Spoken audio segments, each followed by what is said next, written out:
chatbot where we gave it a picture. We just randomly chose a picture from the internet. We gave it a cup of coffee. And we said, what is it?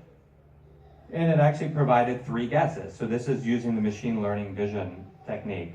It said there's a 41% chance, its highest percentage, that it's an espresso coffee. So it actually got it right. It understood what the picture was.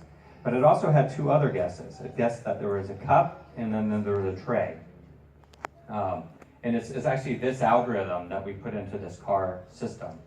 So the way you can think of it is like a virtual brain. Someone took this whole bunch of in silico neurons, just additions and multiplications, and then they trained it with a bunch of images. So then it becomes a file. It's essentially just a file on the computer. And we put that file right here on this robot. And the idea is, can we get this robot to see? And we'll try that at the end. We'll actually I'll ask some of you to get your glasses or find something you have. We can put it in front of the robot and have it try to guess what it sees. The interesting thing is this technology is getting to the point where the computers can see just as good as humans in recognizing objects.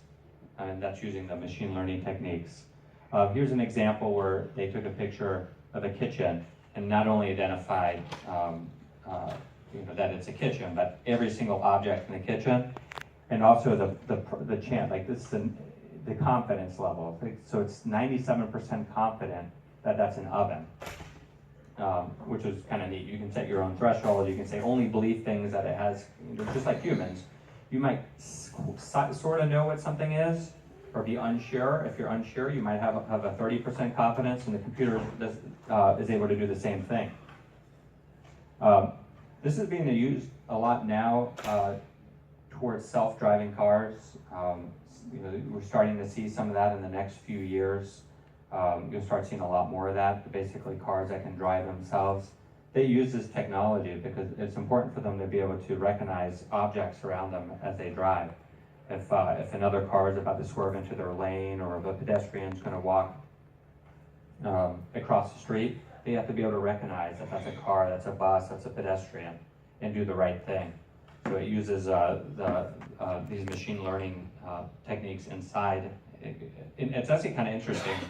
Some of the cars now, like the Tesla car from Elon Musk, actually runs these machine learning algorithms inside of the car.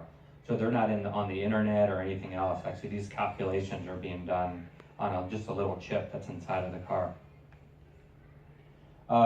So it goes beyond just self-driving cars and having a robot see. But this technology, we